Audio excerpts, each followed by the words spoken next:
Bloomberg Audio Studios. Podcasts, radio, news. Feel like we might have made a mistake recording this episode on Wednesday, October 23rd, which is the day that we're awaiting the strike vote over at Boeing. Oh, yeah. But yes, that's right. That's annoying timing. But on the other hand, what I would say is that Boeing's issues seem so deep, et cetera, that the strike is only one it's angle. Just another trouble. And so even if there were, all the, by the time people listen to this and there's some resolution, I don't think there's going to be some resolution to the issues at Boeing writ large. Well, the good news, I guess, in terms of timing is also that we had Boeing earnings just yesterday. So you can kind of see a lot of those issues that you are alluding to directly on the balance sheet. Do you want to know some good news from my personal life? Yeah, please. Okay. The correlation between Boeing and Southwest, their biggest customer, is finally breaking down. So Southwest shares are up. Boeing is still pretty depressed. My dad used to fly for Southwest, so he still has a lot of Southwest stock. So this is a disclaimer. This is a financial disclaimer. That's right. This is important. Also, this is what constitutes good news for me nowadays. I did a deadlift. 1, 2, 3. Hegemony. Okay, good. Okay. What two? Hegemony. Barges. This is an after-school special, except I've decided I'm going to base my entire personality going forward on campaigning for a strategic pork reserve in the U.S. Where's the best squid ink pasta? These are the important questions. Is it robots taking over the world? No, I think that in a couple of years, the AI will do a really good job of making the Odd Lots podcast. And people will say, I don't really need to listen to Joe and Tracy anymore. We do have Cha-ching. The perfect guest. You're listening to Lots More, where we catch up with friends about what's going on right now. Because even when the Odd Lots is over, there's always lots more. And we really do have the perfect guest. We did an episode, I don't know, maybe 3 or 4 weeks ago, and the title of that one was The Ongoing Mess That Is Intel. And this one, I think we're going to title The Ongoing Mess That Is Boeing. But it's interesting. I don't know if you saw earlier this week, I think it might have been Monday, Greg Ip over at the Wall Street Journal wrote this column. Oh, yeah, I saw that. That is basically like the crises at Intel and Boeing are a national emergency. And this is something that I've thought specifically. Sometimes random people who know that I cover stuff like this for work, they'll say, well, what are you worried about these days? And this is usually what I go to first, that we're in an era of we're trying to revitalize U.S. manufacturing, and yet the two defining flagship U.S. manufacturers are deeply struggling. And what does that say about institutional operations and the nature of U.S. capitalism? These are the companies that I think about first when I worry. You know who else thinks about them a lot? Richard Aboulafia, who is, of course, a managing director at AeroDynamic Advisory. We've had him on before talking about both Boeing and Embraer. One day we're going to talk, and it'll be good news. We're going to talk about something going really right, but I don't think today is that day yet. Yeah, jetliners delivered to happy customers and waiting flying public members. That would be terrific news. Doors staying on planes, things like that. Well, that's asking a lot, but yeah, okay. Okay, yeah. So in terms of what you're watching at Boeing, I just mentioned the strike vote is coming later today, but what is the next catalyst for you in terms of the future of this company? Yeah, I mean, obviously getting the strike settled is just so enormous, but, quite frankly, once you get it back, get work going again, getting to the rate they want is really the key to everything. The 737 is their only really big profitability driver. So if you ever get to that halcyon place where they're delivering 50 something per month, cash ceases to be a problem. It's just that simple. And they've been stuck in first or second gear for years now at 20 something or zero in the aftermath of the two crashes. That, we're waiting and waiting and waiting, and all of their financial problems are basically as a consequence of this. There are other contributing factors like their rather horrible defense programs and whatever else, but it comes to the key to solving the company's problems comes back to getting that ramp going.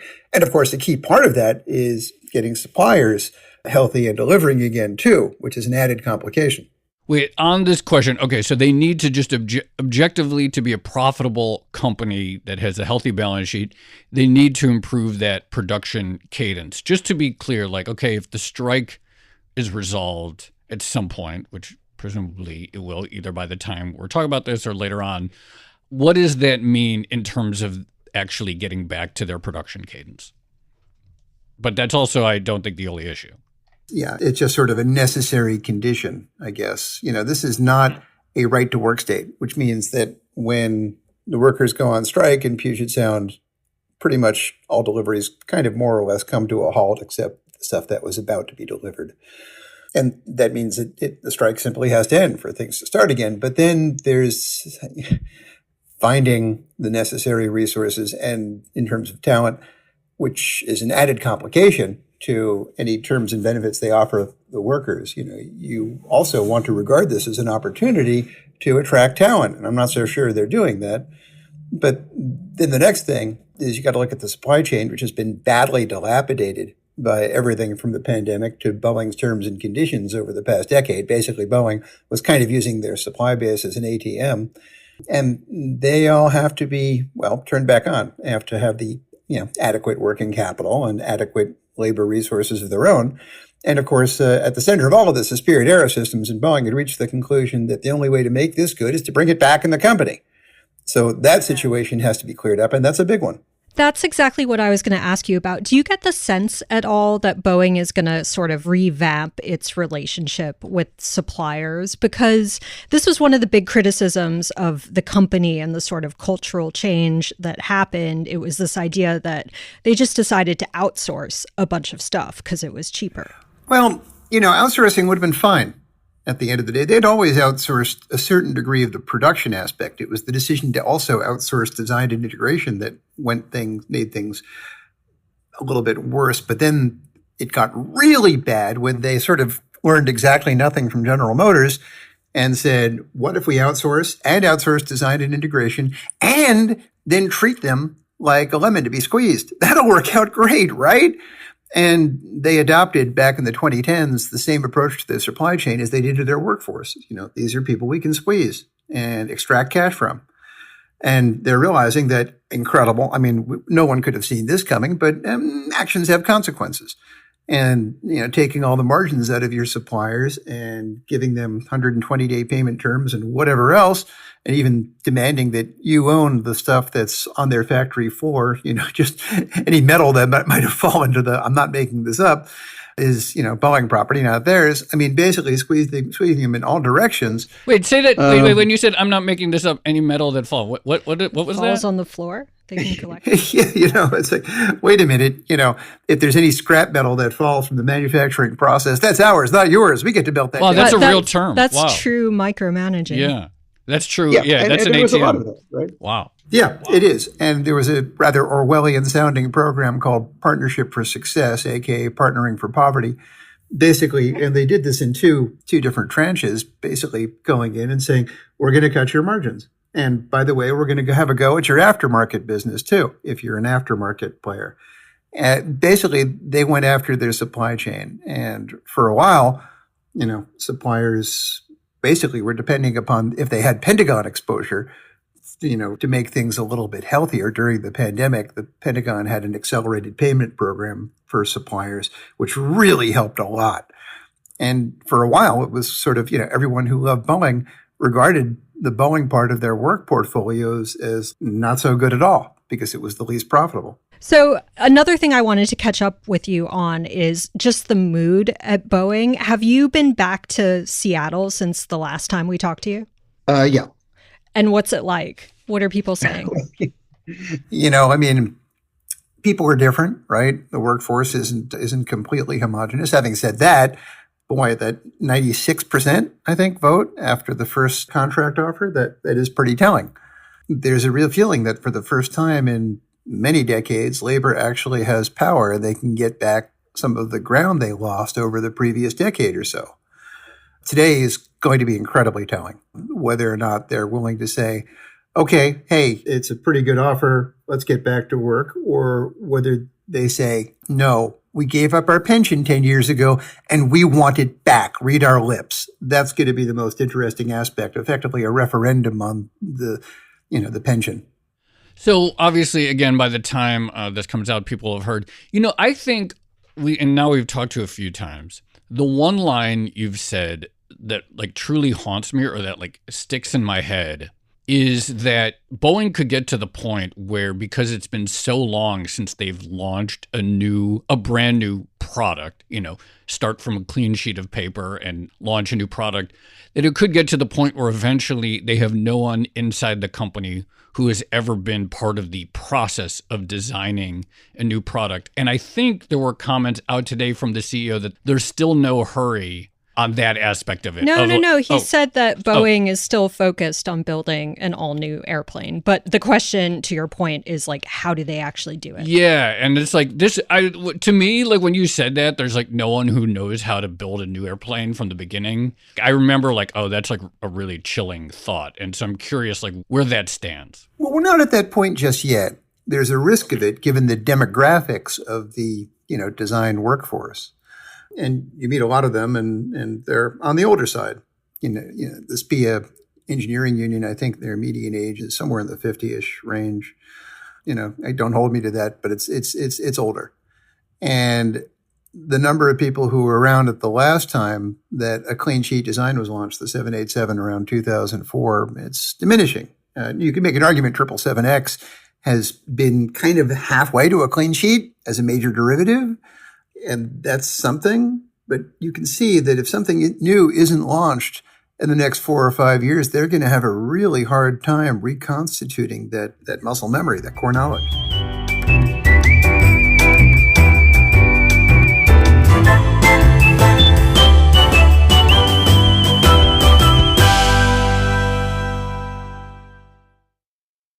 What do you think is more likely at the moment? And I get that there are a lot of moving parts here, but is it a turnaround of the company, a successful turnaround? Is it a sort of long, slow death, or is it a breakup?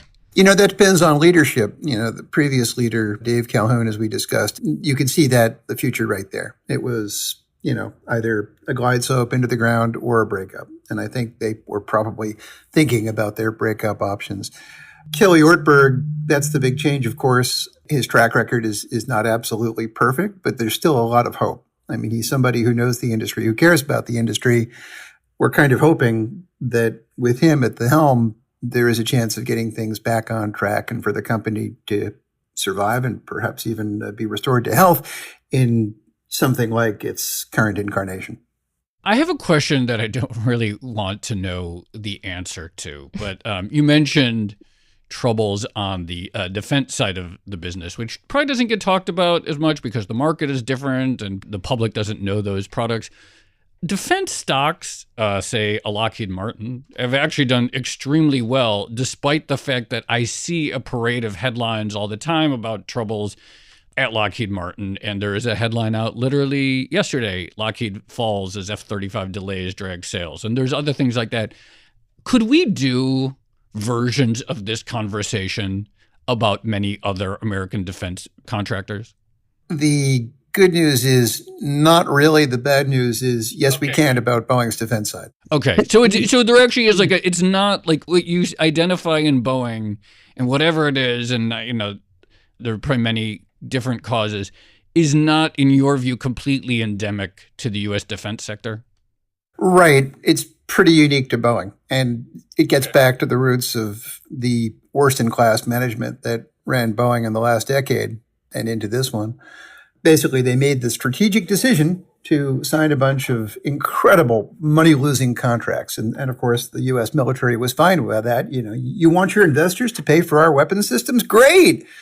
And the strategy was to use the amazing, incredible revenue from their unstoppable commercial jetliner cash flow to basically subsidize the defense. That was a strategic decision, made worse by a decision to, inflict on the defense side exactly the same management mispractice that they did on the commercial side. under-resourcing things, demanding results without actually showing up and discussing requirements with people. And the consequences, predictably, were just horrible losses on major programs that dwarf anything else in the defense industry. Do you think Ortberg is going to recreate the strategy department that Calhoun dissolved? So they actually know what they're spending all that new capital on and what they're aiming for? Well, again, you're asking for a lot with a strategic direction. No, it's like, oh, wow, actually figure out where the supertanker is headed? Good idea. Crazy idea. I sure hope so, right? I really I hope so. But there's so many things. And there's also, frankly, a lot he's doing that I don't get, for a guy who knows the business. About a week or two. Well, he announced a literal decimation of the company. They're going to fire 17,000 out of 170,000 people. Where the heck would they come from? So, Tracy, getting to your question, to reconstitute a strategy team while cutting overhead, quote unquote, and whatever else, that doesn't seem to make a lot of sense to me. And where would those people come from in any event? Because commercial needs resources to do the ramp. And the one consistent problem with all those money-losing defense programs is inadequate resources. So where do those workers come from? Yeah, by the way, on CNBC this morning, Ortberg, there is a quote calling Boeing, quote, overstaffed for its business going forward. And then he said, I would rather err on the side of doing less than doing more and not doing well, which, I guess that sounds fine. But yeah, if you're building out things, if you're building out a new product, if you're building out a new strategy team, seems like there are things in tension, to say the least. Yeah, I just don't get it. They're trying to ramp, as we discussed earlier, from 20-something to 50-something 737s. That's directly linked to people. Similarly, the one true thing that Dave Calhoun said was some of their key defense programs were suffering from, personnel and talent shortages. I don't get the under-resourced or over-resourced argument at all. He's going to have to actually explain where those jobs would come from. One thing I wanted to ask you, and I'm actually a little bit, I don't know if you want to talk about this, but we do have the election coming up. And as Joe said in the intro, boosting America's manufacturing sector has been such a big thing in recent years, a big policy goal. And both presidential candidates, have talked about this and say they care about it. But do you have any opinion or idea or insight on what the two candidates would mean for a company like Boeing? Yeah, during the Trump years, there were some who believed there was actually a pattern of favoritism towards Boeing in defense contracts. The F-15 came back in the budget, the Super Hornet came back in the budget, and there were rumors that Boeing had even received next generation fighter contract development work. And it's impossible to say for sure or whether that would continue because, Trump 2.0 would look very, very different from Trump 1.0 in terms of people and policies. Obviously, Kamala Harris would probably be, pretty much as is. Either way, it's not really clear, other than defense, what could be done. And even with defense, we're not really sure. This country doesn't really do industrial policy the way, say, Europe or Japan does. We can provide government resources to stabilize a very bad financial situation with loan guarantees or, pension bailouts or something like that. And of course, there's long lead advanced technology development, semiconductors, whatever, artificial intelligence, just DARPA sort of stuff. But the stuff in between, favoring industries in one way or another, we don't have a lot of experience with. And policy makers, it's not really clear exactly what they would do to further that goal. Last question for me. You still sort of bearish on COMAC. What's your view on them these days? Yeah, it's pretty much the same thing. And it's no dig at China itself. If they were to privatize COMAC and not make it part of the, Central Committee of the Communist Party, I think they'd probably be pretty darn good. And better still, if they could become a global enterprise and say, we're going to buy best technologies all over the world, they'd be really good. But right now, they're basically the DMV with wings trying to build it's a little embarrassing, frankly. Wait, I have one more question, which is, since we spoke to you last, we've had this year's air shows. And I'm just curious, what was the most interesting or surprising thing that you heard from those? Yeah, thanks for asking. Great question. I guess the mood at Farnborough this year outside of London was, excuse me, where's our planes? We've been waiting for a supply chain and production recovery for some time now. And you talked with supply chain managers and they were apologetic and they said, well, look, we've got a roadmap to seeing the results from investments we're making at various levels of the supply chain. This wasn't 100% completely convincing, but hey, it sounds like they are starting to make those investments. So in a year or so, we might begin to see a slightly faster, increase in production. That was sort of the big talked about topic. And it sounds like people were getting serious about, sourcing as a strategic function more than ever. So maybe it's getting the priority it deserves. By the way, Tracy, I just wanted to clarify something I said earlier. So Ortberg was on CNBC today and he was asked about the next plane that they're going to design from scratch. Yeah. As I'm reading the Bloomberg article, it says, restoring the balance sheet will be a requirement for Boeing to consider its next commercial aircraft, Ortberg said. So the basic gist is like, yeah, there's going to be another plane in theory. It's not going to happen until the current financial issues are resolved.